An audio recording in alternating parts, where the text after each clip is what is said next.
Okay, so maraming nag-aantay sa sagot ko. Ang ganda naman, inaantay ang sagot. Meron kasing isang vlogger, may vlogger na nagpuputak daw sa social media kanina. Kasi busy ako kaya hindi ako makasagot agad. At nag-live pa daw yung vlogger na yun. Okay, ito lang masabi ko at this point. Ang dami ko lang isipin para isipin pa to. Okay?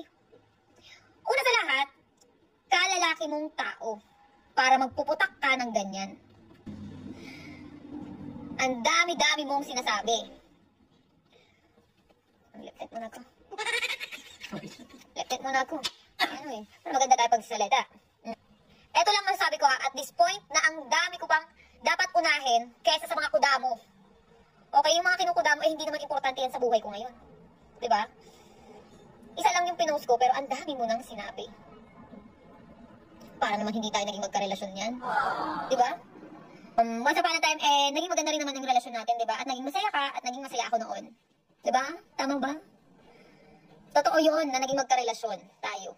Yung relasyon natin noon, hindi man perpekto, pero alam mong naging masaya ka at naging masaya rin ako. Alam mo yan. Diba? Ngayon, sa nakikita ko, pinoprovoke mo ko na magsalita sa social media. Pinoprovoke mo ko na sabihin ko yung mga rebat na kung ano-ano. Sorry. Wala kang makukuha sa akin na kahit anong rebat. Kasi kasi ganito yan Mas pipiliin ko yung mga araw na naging masaya tayo.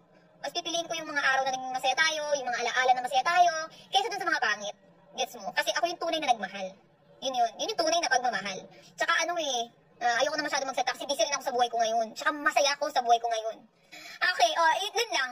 Ang sa akin lang, kung meron kang gustong gawin or patunayan sa eksena na to, daanin na lang natin or dalhin na lang natin sa magandang avenue. Yun, doon na lang natin dalhin. Sabi ko nga sa'yo, di ba? Kalalaki mong tao, dinaig mo pa ako. Kung ano man yung purpose mo sa pinaggagawa mo, bahala ka.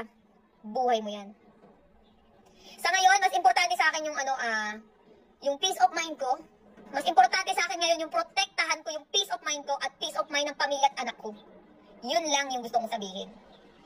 Tsaka ito pa, teka lang. Huwag mong iisipin na duwag ako, natakot ako. Alam mo yan kung gaano ako katapang. Okay? Ginagamit ko lang to. Wala kang maririnig sa akin. Daanin natin yan sa tamang lugar. Okay?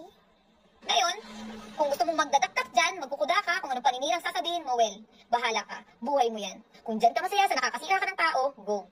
Buhay mo yan. Ako kasi, pinalaki ako ng magulang ko na para hindi manira ng ibang tao. Na hindi para magpabagsak ng tao. Ganon ako pinalaki ng magulang ko. Okay? Ngayon, kung gusto mo akong sirain mo ng sirain hanggat gusto mo. Bahala ka sa buhay mo.